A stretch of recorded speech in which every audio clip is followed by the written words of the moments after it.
Hey team. For the past 2 days, I've been working on a really cool material that I'm going to be using in my environment.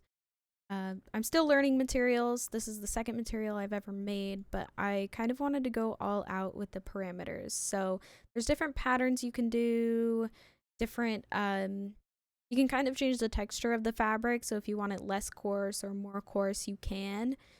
You can change the silkiness, very subtle, but meaningful for as an artist that is meticulous with things like that.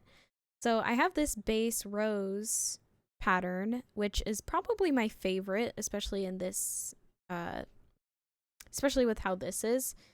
But if I scroll down, go to my preview mode, we can also do something like this. And we can also change the color of it. So if I wanted to make it green or blue, we could. Just like that. So, and that's very ugly, but you get the point. So obviously I need to do a bunch of cleanup here. This is just kind of like my midway point of work session. So don't worry about that. Don't look at that. Just look at the pretty little output that we've got. So if I go to my environment that I'm starting, something's familiar, and that is this guy right here. Here we go. This guy right here. Huh. Wonder where that came from. And then, of course, my wood texture from a week or two ago that I've gotten here. I was also proud of, and then not proud of, and then proud of. Artist things. But, and then, oh, what's this? Another material? But it's completely different. Yeah, that's kind of the point. So, I go in here, I'll show my parameters in here. Chair. Here's the chair. If I wanted to make this our roses from before, we can do that. Increase the amount of patterns there are. Mind you, that's probably too much, but look at that. Look at how good that looks. And if it's not, if the rotation is too similar to me, watch. Random. Boom.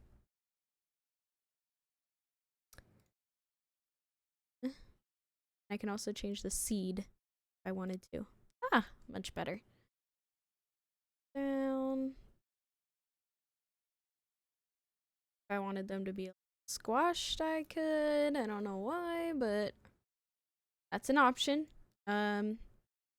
We can change the thread contrast. In some instances, this looks terrible. In others, it looks fine. So that's why that's there. Okay. Change. Let's make color.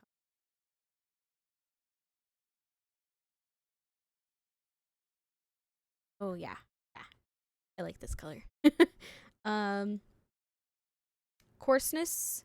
So if we wanted it to be more or less coarse, this makes it less coarse. Then we can turn all the way up.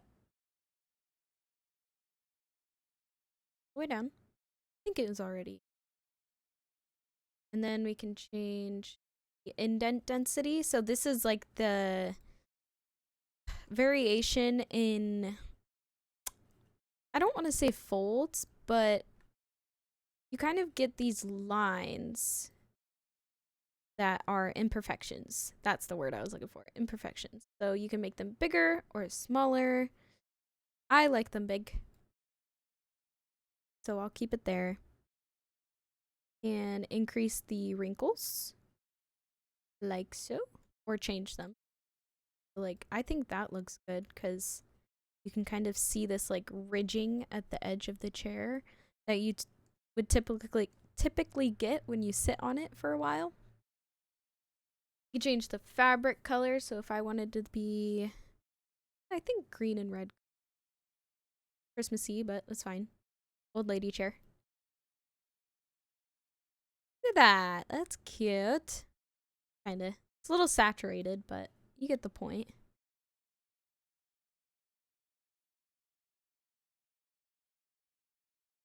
There we go. We can change the metalness. on this to make it look more or less shimmery, silky. So now it's less silky. I could probably turn that up. I think we can make this more customizable, but that's what I have for now, and I think it works fine. I love this noise that I have on here too with the color. We can change the bevel size, which also can change the texture drastically. Let's be honest. It looks good.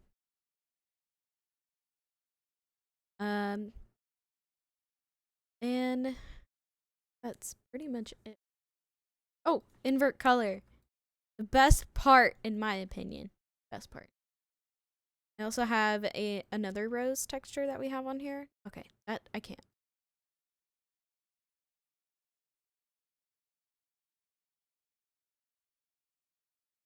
This is why I have so many parameters, because I'm so picky. But we have another rose here, which doesn't work well for a chair. But maybe like a curtain or something, or a shirt. This would be good for a shirt.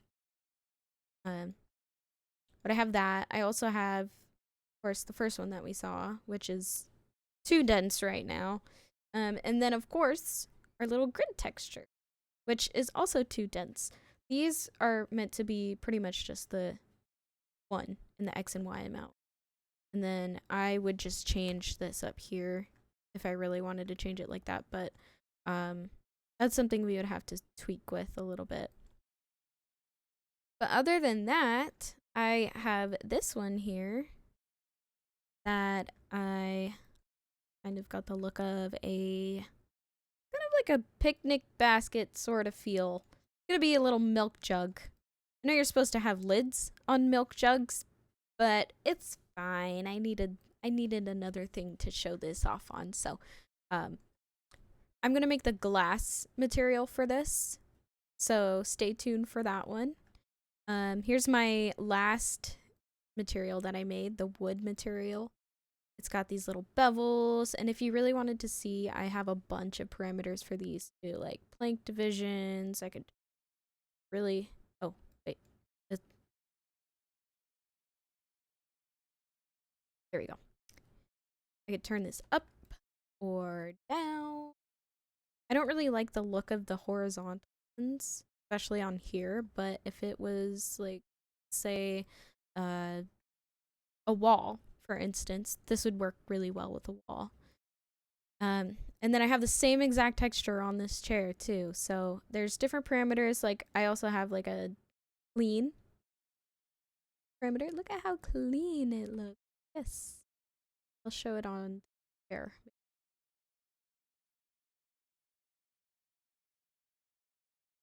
Clean, beautiful, no divisions, awesome. Let's see, that looks so good. But I'm kind of proud with how far I've come just in the past couple of weeks. I think I have been making some good progress. If you like my cloth material or even my wood material, honestly, let me know. I can somehow get the file to you so you can use it in some of your 3D projects. I really don't mind. I'm learning. Honestly, just knowing that somebody likes it enough to use it in their art, that feels pretty good. So, yeah. I hope you liked it. Let me know what you think.